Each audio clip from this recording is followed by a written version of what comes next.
Hello, hello, hello, everyone. Welcome back.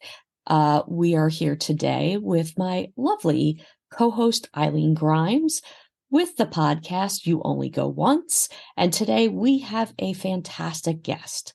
Eileen, kick us off. Thanks, Cheryl. So today we have brought in Alex Conway. Alex has a decade of experience in clinical psychology, helping people feel seen, connected, and inspired to become better versions of themselves. He's an author, activist, and founder of LGBTQjoy.com. Alex, welcome, welcome, welcome. And we have to tell everyone, because both Cheryl and I have mentioned this now as soon as we signed on, that Alex has this amazing, beautiful, it's just lit up background right now with all different colors that I might get distracted by, but I think hopefully I got my fill of it at the beginning of this. Welcome, Alex. Thank you. I appreciate it. And thank you so much for that kind welcome. So we're just so excited to have you here today. One, from your clinical psychology background and experience, I have my other company that is Loved As You Are, right? So the whole concept is I want kids to feel seen as the people that they are and help parents to help grow their kids into those people, right? We're not trying to turn them into anyone else. So the seen, connected, and inspired piece of it just touches my heart completely. Yeah. You're an author. What have you written? What came out? What do you want to share with folks? And what sort of inspired you to be here and live this fullest self that you have today? Yeah. So I just love joy. I just love the idea of it. I love helping people feel inspired to be happy. My background is in clinical psychology. I started off with my master's and was on track to getting my doctorate. And about a week before graduation, the school unexpectedly shut down. And so taking that experience, and at the same time, my dissertation was exploring Eastern philosophy and Western psychology and how the two combine to help each other thrive.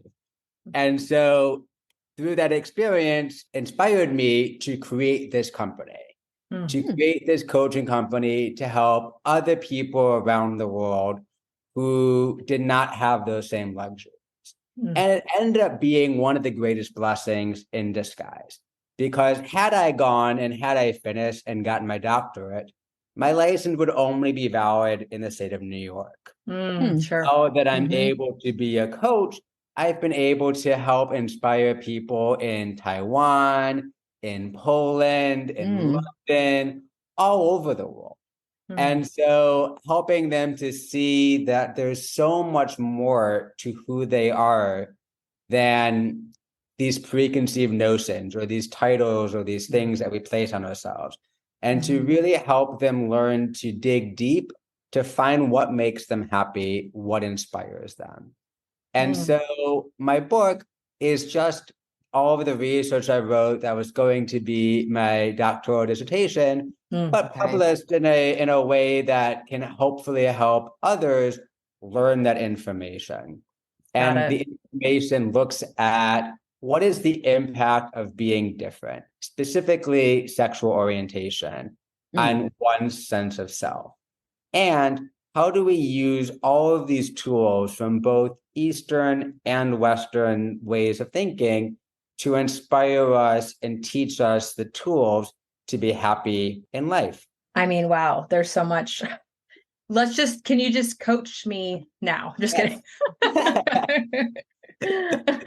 No, that's not fair to you, because that would be say, no, Eileen, not a good idea, because my time is worth much more than just free. So as you're talking about Eastern and Western, right? Where did you sort of start with that learning? Where did that sort of come across your path to even know to integrate the two? Yeah, so a lot of what I was learning in school was purely Western. And I really like a lot of the ways of thinking, but there needed to be more. Sure. And especially with the LGBTQ plus community, it's so interesting because it's one of the rare incidences where it fits every person from every culture, every age, every background, every identity, all gets lumped into one category.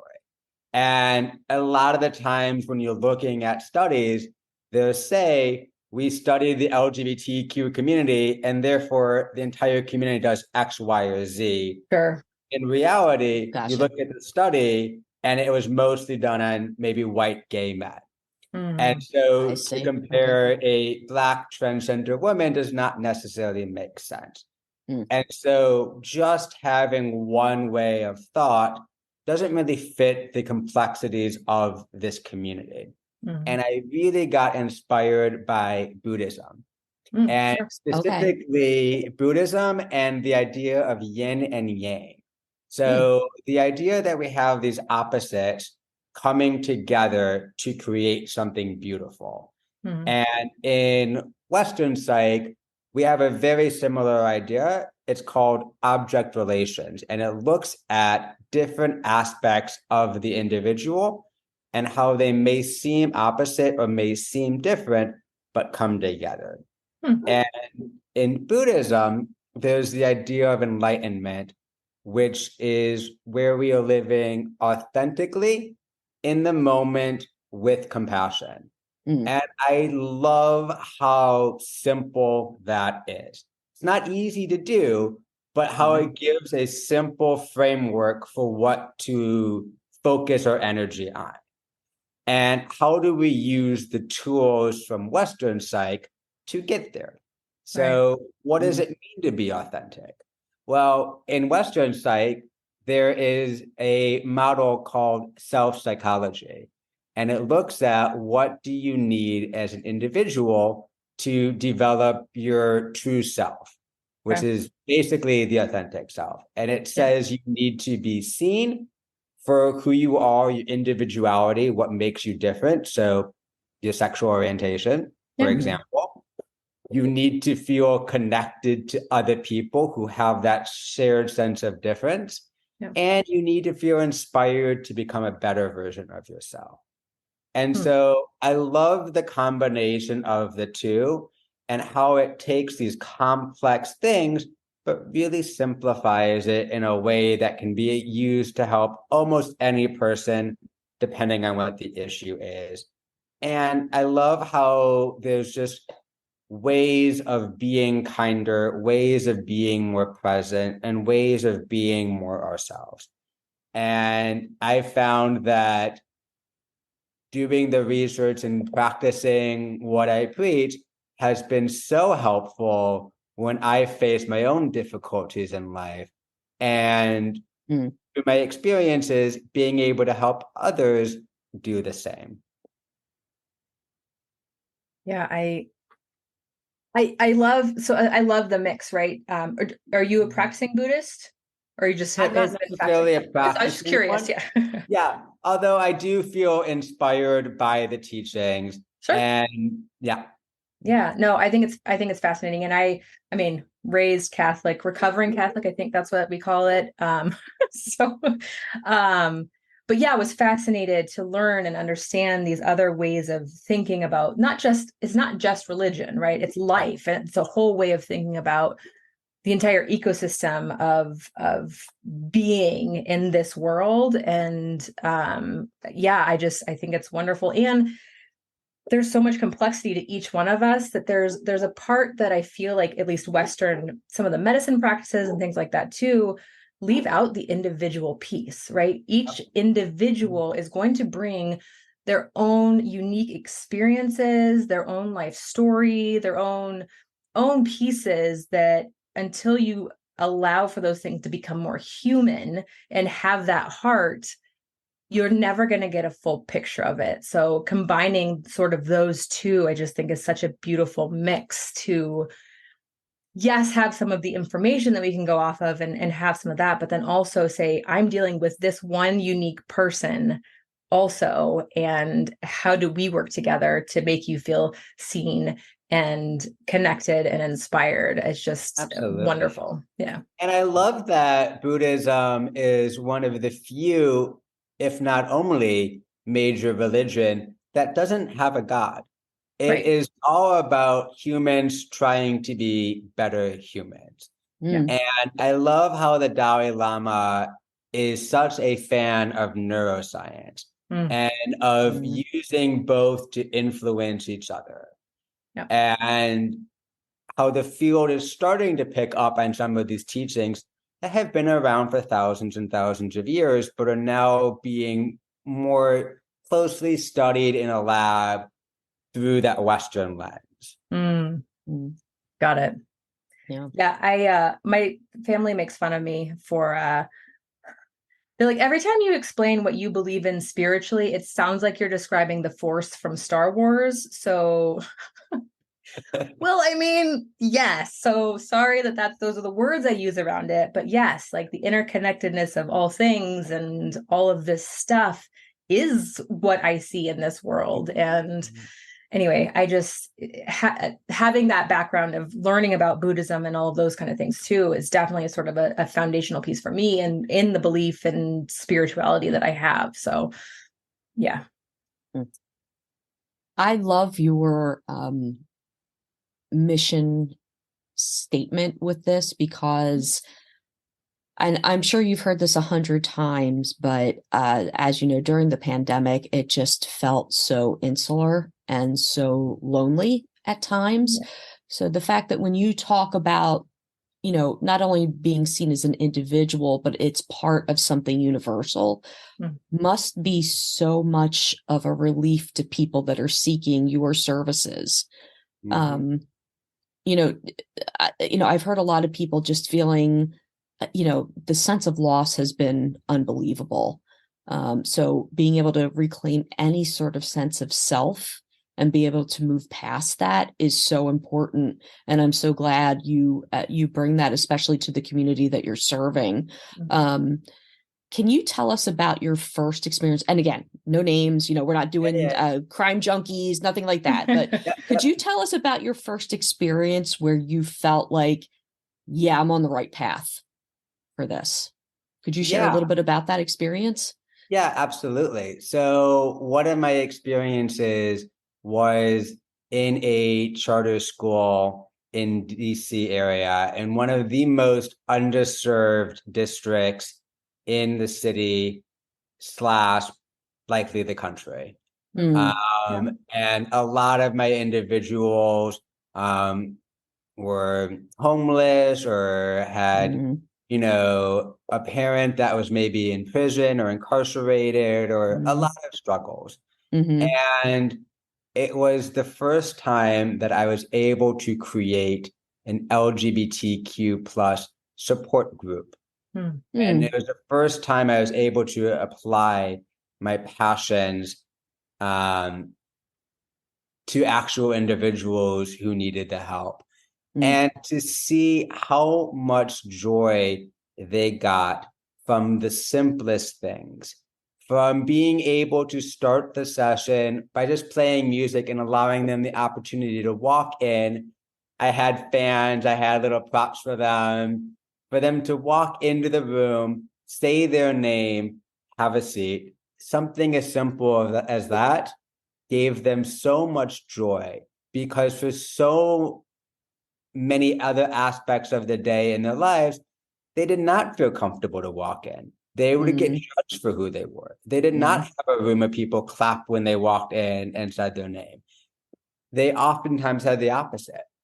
And so something as simple as playing a song and allowing an individual to walk into a room can have such a massive impact. Let alone all the skills and tools that we're learning in school. That's great. That's an added bonus. But just allowing people the space to be themselves and how impactful and how powerful that could be really inspired me that no matter what life throws at you, you're on the right path. You are creating the opportunity for people to feel seen. You are allowing individuals the chance to connect with other people, and you're trying to inspire them to become better people. And how simple those three things sound, and in reality, what it's like when you don't have those. what it's like when Mm. people don't take the time to see you, Mm. when people don't try and connect with you, when you don't feel inspired, and how many people in this world go through life not having those three things met. So to take the opportunity to at least try, and that's what I love about all of these theories, is it just needs to be good enough. It doesn't need to be perfect. You don't need to, always be there every second of the day. And I like how humanizing that is too. Mhm. As long as you are at least attempting to or trying to help instill these things into children, that is all they need to be successful. And ideally, they get it from their parents. But the reality is that does not always happen. And so as long as they have any figure in their lives that takes the time to do that, they turn out significantly better. And so just giving the opportunity to treat others with kindness and with compassion, and the impact that can have on someone's life who has not had that in the past, is so, so powerful and so rewarding. Yeah. Sure. Oh my gosh. Sure. Do you do virtual sessions? I would just love to be in one. Yes. Yes, we do virtual sessions. We're starting to try and do more groups. We're trying to kind of expand to try and meet other people's needs as well. Yeah. Yeah. Like I said, this is so in line with what I want to do with both this podcast and with the book stuff that I have out, and actually also in the consulting working that I'm doing right now also. We need more heart and human in this world. And it's just so beautiful to see other people doing that and getting inspired to do that and passing it on, right? This is how things change. This is how hearts change and minds change and people become the whole versions of themselves that they deserve to be and deserve to be all along. So, as you were talking too, you were talking about is it really important to have all of these things. Some of what inspired me to start some of those was a lacking of some of that, right? So what sort of inspired you to go through this? So I mean, we could go through all the old podcasts and stuff, but I was like one of six, and it's like, does anyone see me? Does anyone see me here? There's so many people, and I was a quiet kid, so in school, all of that kind of stuff. And yeah, there was just this, I didn't feel like I even had an inner voice to be able to share out loud with anybody. And it took me many, many years to find that, share that, and get it out. So I'm curious if you had experience sort of with that through your journey. Yes, absolutely.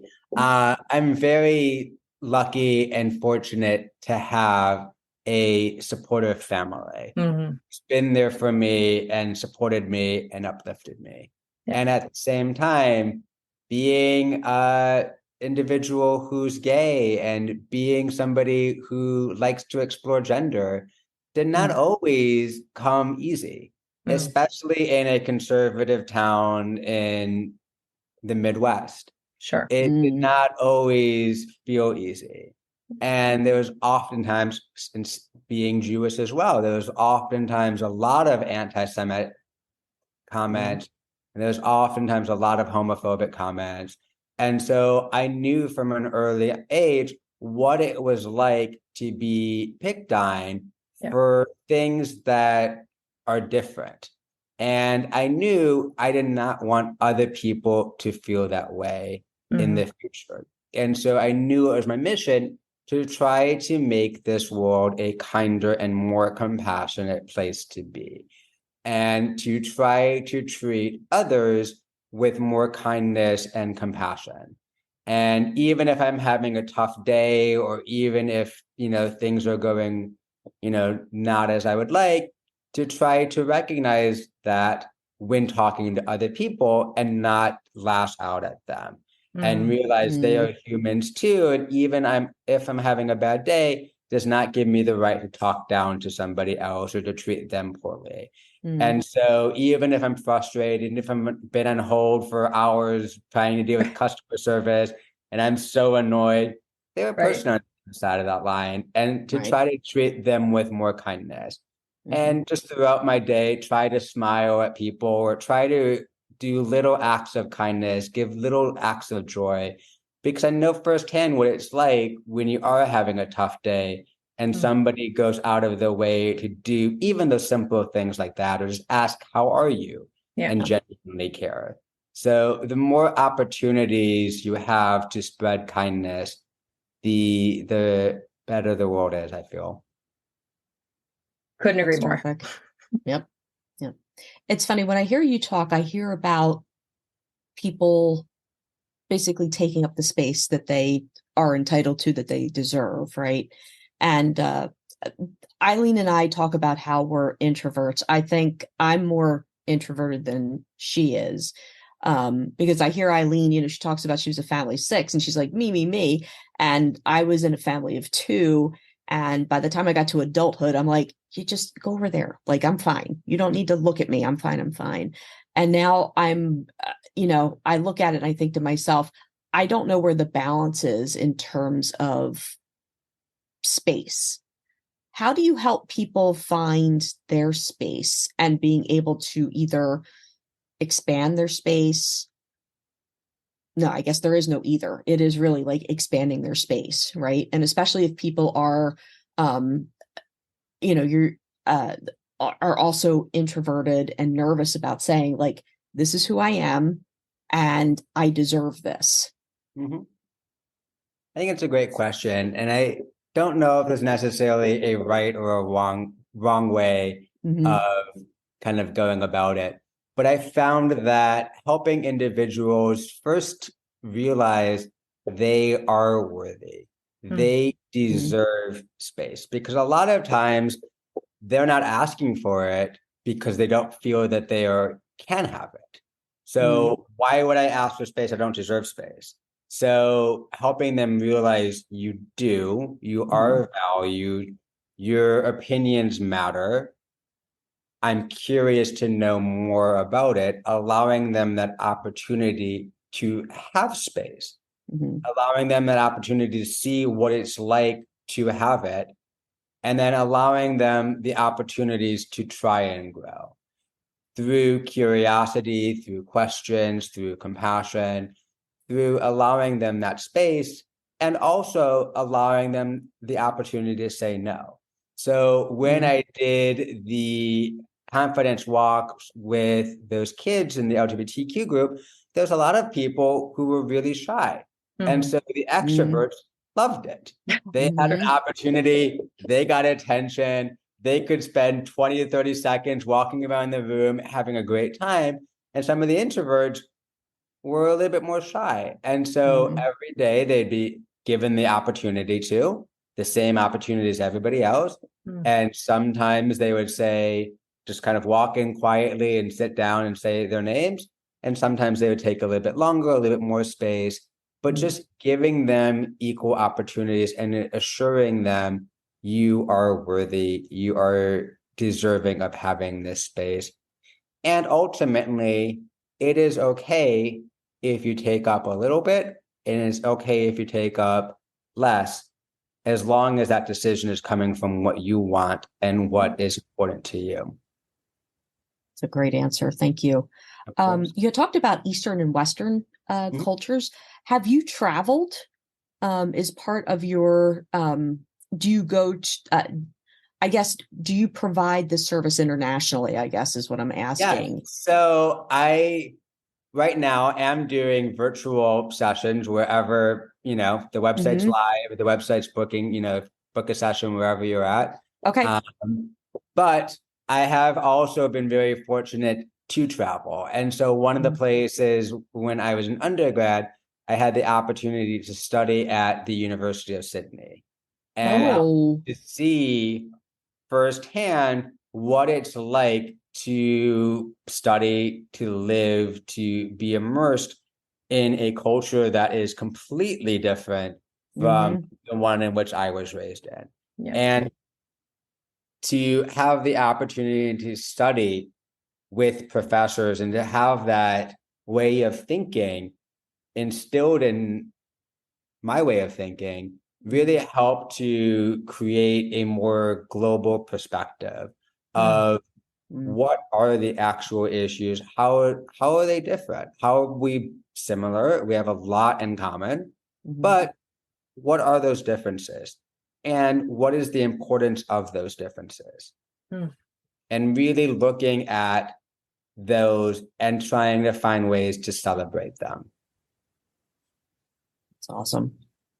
It I'm is. glad you had that experience. That's very cool, especially in undergrad. My goodness. Yeah. It's great. Right? No, I feel like we get lost sometimes in the, like, we can either only talk about the similarities or we only talk about the differences, right? And there's a lot of like DE&I efforts specifically related that it's like, oh, well, we talk, but we have to be both, right? We have to talk about both things. Both can be true. We can both be different and the same. And that is what makes it so special, right? And that's why I love that idea of yin and yang, because it just visually gets at and simplifies that idea that there is both. There's both pain and there is joy. There is both sadness and happiness. There is both, strengths and weaknesses. Whatever the difference is, there's always going to be a little bit of both. And so even days when I'm feeling really, really down or really, really low, recognizing there is still part of me that feels joy. Definitely. We'll take a second. It's okay. You're good. Although I realize it's audio only, so it doesn't matter. Totally good. Yeah. No, you're fine. We can see you better. So that works. Yeah, no, I think the yin and yang is so incredibly important in every area of our life, right? I mean, it can be balance of work and life, and there's so much of that when we really take the time to think about it, it can make our life better when we really understand that with one there is no other, right? Yeah. So okay, so let's say we're new clients and we come in and we're like, interested in your services. What are the first things you sort of start to tap into or look at, or what are questions that you start asking to really understand where this person is and what their needs sort of are? Yeah, I mean, I think it really depends on the individual, but in general, trying to get a sense of why are they coming to me? What do they want? What are their goals? What is something that is important to them? And then how do we get there? So kind of exploring a little bit about their past, because their past informs who they are. Sure. And it's important to have an idea of where you've been and kind of who you are, but really helping them to focus on those three things, helping them focus on becoming more authentic. So what is their true self? What does it mean to be authentic? You can be happy, you can be sad. There's all these different sides of you, but really looking at it through a lens of intersectionality. So you are all of these different things. You are both female, mother, whatever the scientist, like you have all of these different traits. How do they all come together to create the person? Then looking at mindfulness. So how do we be more present? Oftentimes, people, when they overly focus on the past or a mistake, they may feel more depressed. And if they're overly focused on the future or some deadline that may or may not come, they may get more anxious. And helping them to kind of slow down and just focus on the present moment and learn to be there. And we do a lot of breathing techniques to help them feel more grounded, to help them recognize thinking of that yin and yang in terms of the body. So our body has its own internal sense of balance. From a neurological perspective, we have two main ways of functioning. The first is rest, digest, relaxation. Mm. The second is fight, flight, freeze, flight, fight. Mm. And so recognizing what is happening in our body when we start to get anxious, what does it look like? Oftentimes we freeze, thinking about it like a deer. So a deer sees something horrifying, it freezes, deer in a headlights. We do the same thing. We maybe emotionally freeze, or our mind goes blank, or our muscles get tense.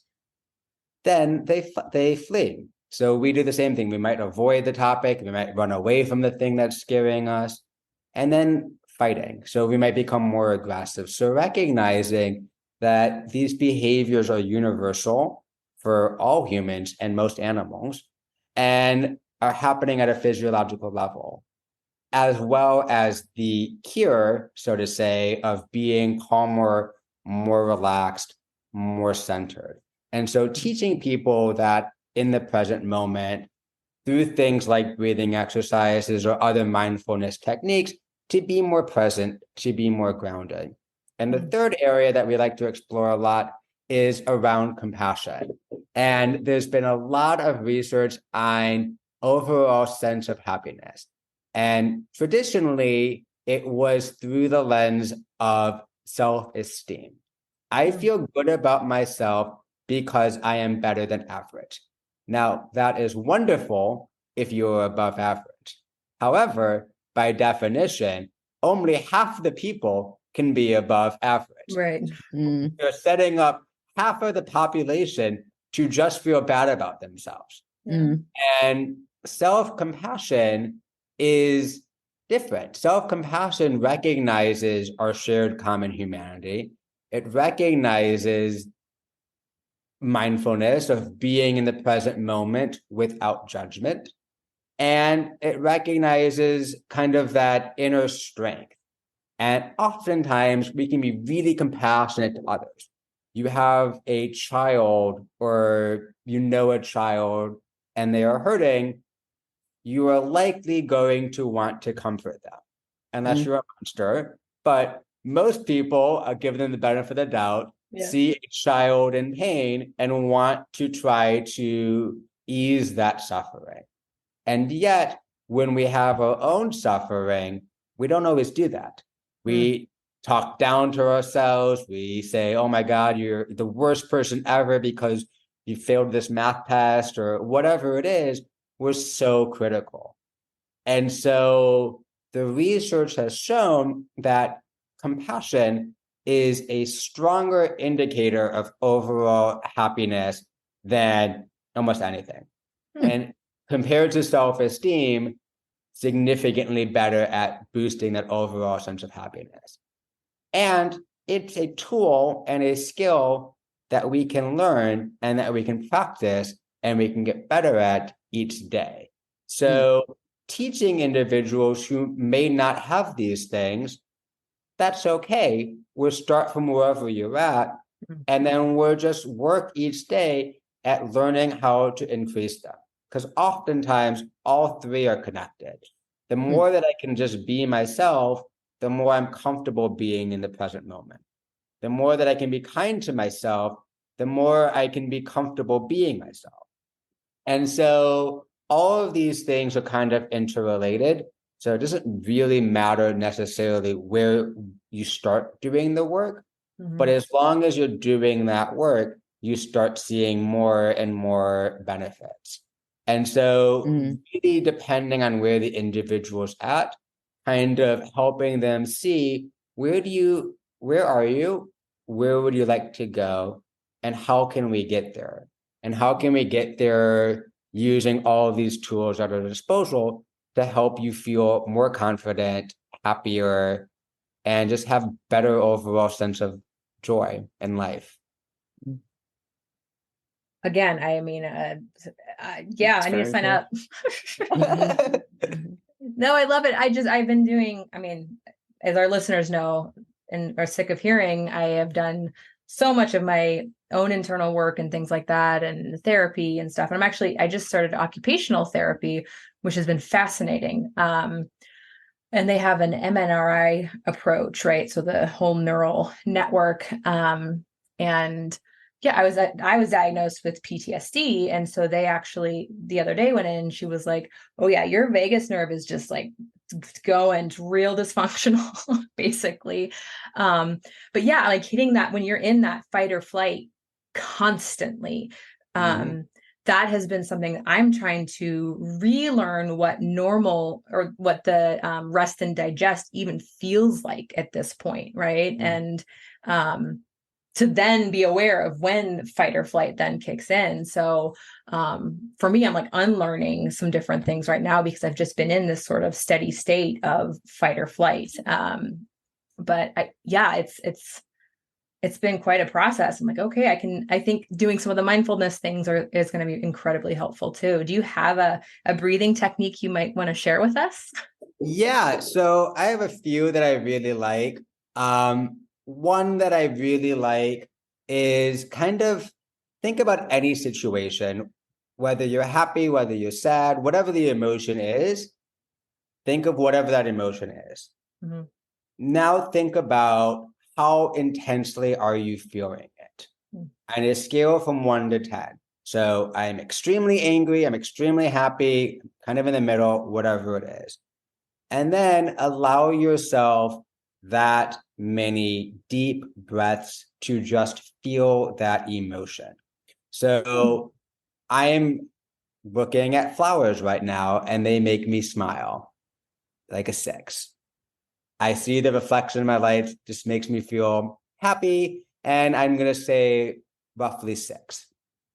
I'm going to allow myself 6 deep breaths to just feel that joy. Mm. And listeners at home, whatever the emotion is, all emotions are valid. So if you're having a really tough day and you're feeling angry and it's an 8, that's okay too. Allow yourself that many deep breaths. And so inhale, 1, 2, 3. Hold, 1, 2, 3. Exhale, 1, 2, 3. And repeat. Inhale, 1, 2, 3. Hold, 1, 2, 3. Exhale, 1, 2, 3. And just go at your own pace, repeat as many times as necessary. But I like this one that we did, the 1, 2, 3, hold, 1, 2, 3, release, is called triangle breathing. Mm. The pause is really helpful to help encourage us to really slow down and really take advantage of it. There's also box breathing. So inhale, pause, exhale, pause. Mm. Um, and there's just deep breathing. So just inhale 1, 2, 3, 4, exhale 1, 2, 3, 4. Each one of those 3 may be slightly different for each individual. So I encourage you to try them to see which one do you like. Some people really love triangle breathing. Some people love box breathing. Some people like deep breathing. Some people hate all breathing. Everybody's just a little bit different. Yeah. And so there's no one size fits all. And that's okay. And so I like this because it's been really helpful in recognizing where I'm at in the moment. And Mm.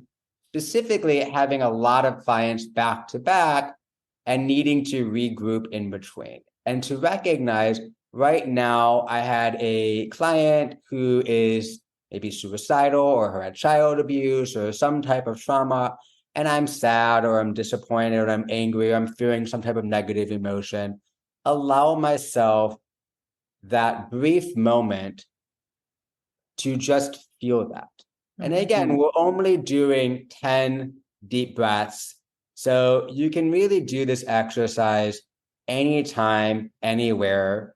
And it allows you that opportunity to feel that.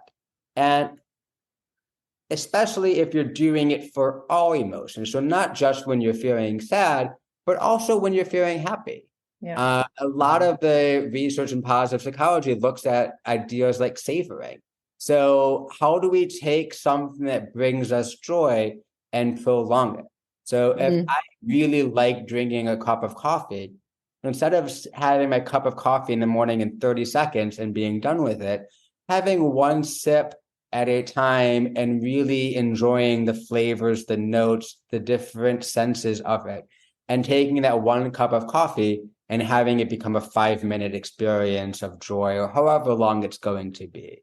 And so taking the things in our lives that are already going well and just appreciating them a little bit more, slowing down to enjoy them. Because there's always going to be both. Back to that idea of yin and yang, there's always going to be the things in life that we like and the things in life that are challenging.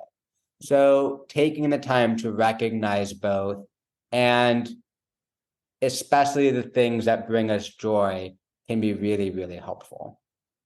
For sure. And I think, I mean, Cheryl and I have talked about this before with stuff where sometimes it's like, having worked in IT and things before, it's like, oh, I'm really good at calling out the things that don't work Yep. versus the wins that I've had. And Mhm. so, just being able to sit in those moments and really appreciate that.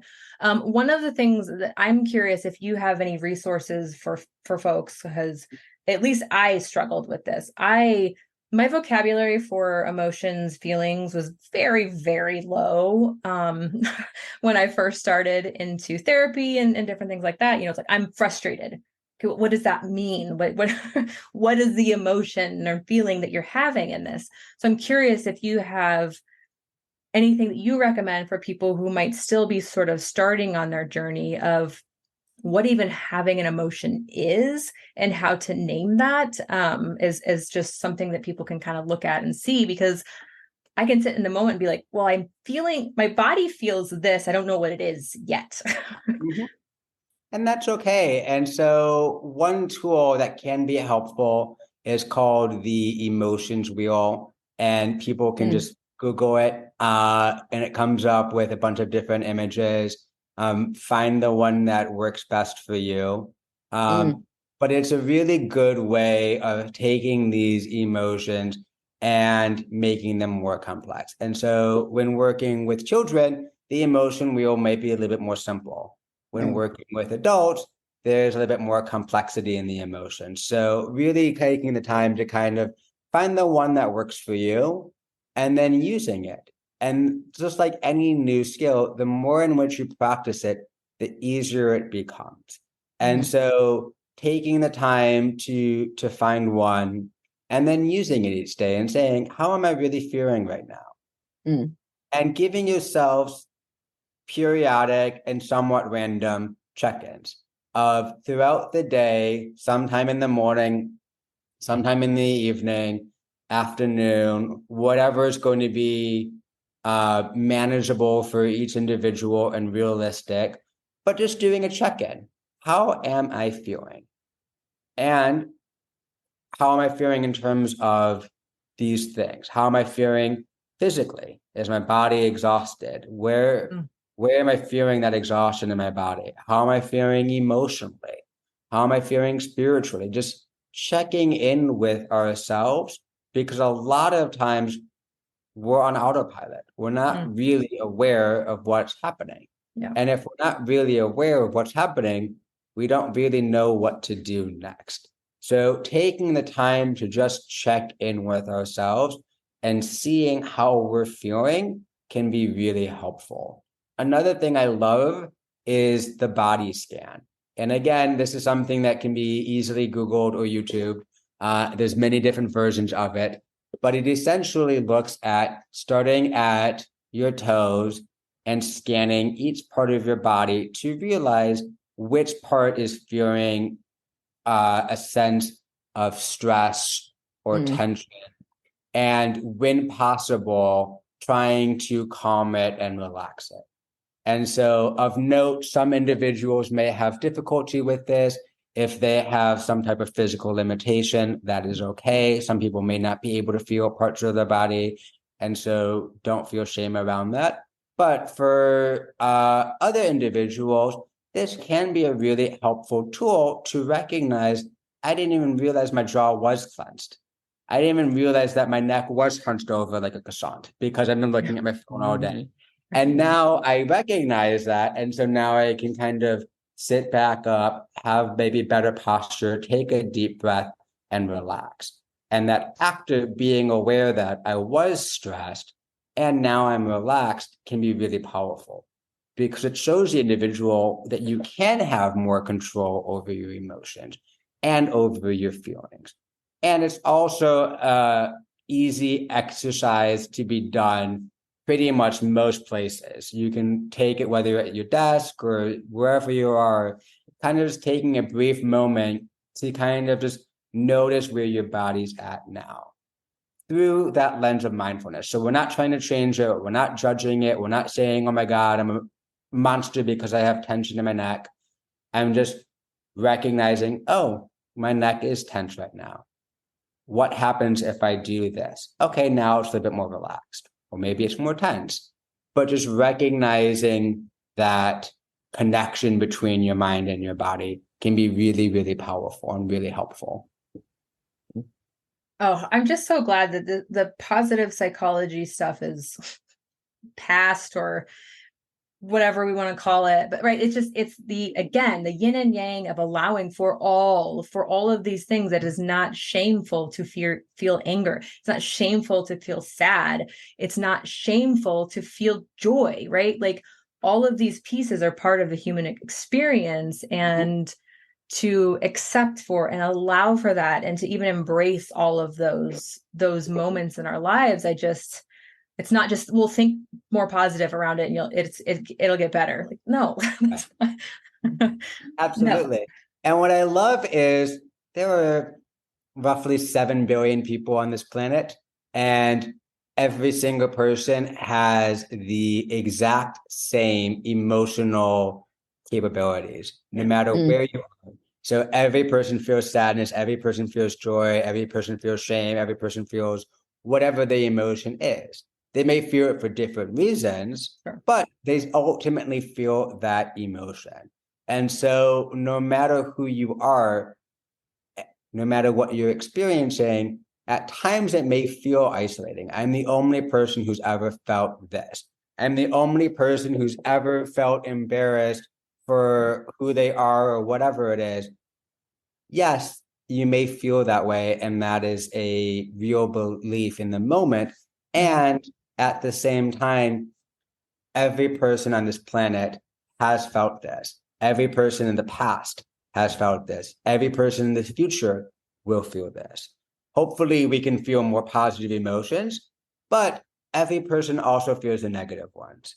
And so when you are experiencing that, realize that it's connecting you to the deeper human experience that we all go through, and allowing that to be a source of strength. Instead of, I'm the only person who's felt this way. No, in fact, we all feel this way, and it is okay because we all ultimately continue to feel other things as well. They're all temporary. So it may feel like the shame is never ending. That's okay. Allow it to be, and allow it to feel connected to everybody else who's felt the similar sense of shame or whatever it may be, and allow that to be a source of strength versus a source of isolation. Yeah, and that's where the connection piece comes in, right? Once we build our bridges to each other, we see that we're not alone. We can have these conversations like, oh yeah, no, I felt very angry about something that happened. Or, for me, for becoming a mom, when I was able to talk with other mothers and feeling the isolation and the loneliness that comes with being a mother, especially in the very beginning parts of it, I was like, oh, it's not just me. So having that connection, like you said, is such an integral piece of that journey too. Absolutely. To recognize kind of that sense of twinship, that we are so connected. We have so much in common.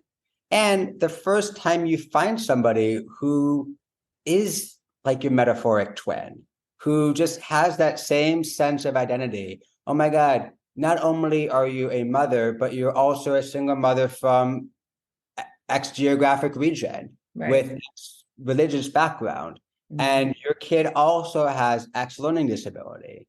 oh my God, I understand you. I know what you're going. I don't know you, but I know you. And how powerful that can be. And even when we feel like we are alone with the only person who's ever felt X, Y, or Z, recognizing that although it may feel that way, the reality is with there being 7 billion people on the planet, the chances are there's at least a few other people who have felt similar. Allow yourself the opportunity to find them, allow yourself the opportunity to connect with them. And it can be really powerful. Yeah, this is really important, especially, and I've said this in previous episodes, so bear with me. I think there's a lot of positive that's with social media, but there's also that quest to be perfect. And what you've shared is that humanity isn't perfect, and what you see there isn't real. Sometimes it can be really helpful because people have learned to share a lot more on social media versus like everything has to be perfect and, you know, everybody has to do the dance and all of the things. But that can also make people feel really lonely. And I love that your service and your mission is really to help people feel connection. And that's what inclusivity is all about. You know, it's not necessarily that you're exactly the same, but there's something that you can connect to with other people. But I love this so much. And I'm so glad that you shared your story with us. Let me ask you a question. If, let's say, and this is one of those cheesy questions, so I apologize, but I'm going to say it anyway. So let's say your younger self came in and sat down and said, I want your services. What advice would you have given them? Yeah, I would give him that it's okay to be yourself. I knew when I was younger, I hated being different.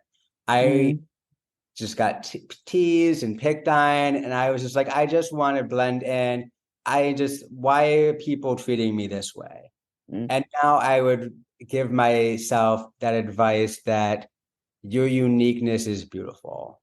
Be who you are, be somebody who's different. Really embrace that. Embrace those differences and celebrate them because that is what makes you you. And will every person get it? No. And that is okay because the people who do get it become your chosen family. And they love you unconditionally and will show you what unconditional love is. And I was lucky to have a family that taught me that as well. But when you see that in the world and you really experience it from your friends, it can be really, really powerful. And a lot of people are not fortunate to have unconditionally loving parents. And so when they do find friends or coworkers or individuals in the world who do see them, it can be really important and it can be really validating. And so take the time to recognize those relationships and to really invest your energy into them. And invest more energy into those relationships than the relationships that are draining, than the relationships that are toxic, and the relationships that don't make you feel good. Because it's always going to be both, that idea of yin and yang, but choosing to spend more time building up those relationships that build you up. Thank you for that. Cheryl, you're in that group. You know that. Everyone, all the listeners know that. You're in my people that build me up. Yes. We are. Yes. You are one of my people. You are my family. Yes. Also. So that is, I'm recognizing you right now is what I'm trying to do. Thank you. Yes. Yes. And, you know, I feel the same way about you. And, you know, it's been a blessing. Our relationship has been a blessing because I think, you know, we separately probably would have had a tough time if we didn't meet one another. So it's been lovely. Yep. For sure. Cheryl, be short with the heart stuff and don't cry. On camera. I'm just kidding. I love you. All right. So we have one more question and then we'll kind of close things up. So I know we're right at the time, so we'll kind of try to make it quick. But the last question we always ask everybody is the what is happening for you question, right? What is happening is about the next thing that fills your heart, fills your soul, finds or allows your purpose to grow. And maybe that's rest. It doesn't have to be big, right? It can be very, very small. But it sounds like you've got some big plans on what you're doing with this space. And so I would love to hear what is happening next for Alex. Yeah, so I'm really excited.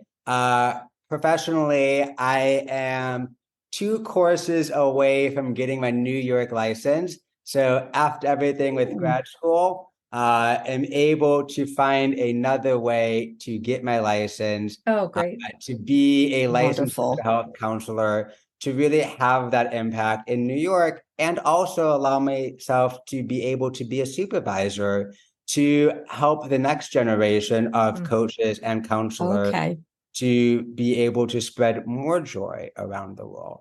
And so I'm looking forward to that. I'm looking forward to being able to take my company and grow it in ways that will allow the mission to stay the same, but hopefully be able to reach more individuals in need. And so I look forward to that. That's amazing. That's and great. I can only see it continuing to grow. So, if there's ways that we can be supportive and helpful within that, definitely let us know.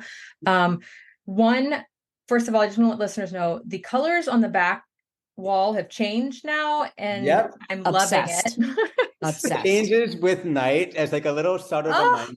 My husband is very good at technology. I'm more of the excitement. He's more kind of the structure. And so he's programmed it throughout the day to kind of change as like a gentle reminder of it's nighttime, start winding down. And then it gets to like softer lights. So it's just a very pleasant way of each day kind of having the different themes to kind of bring little bits of joy throughout the day.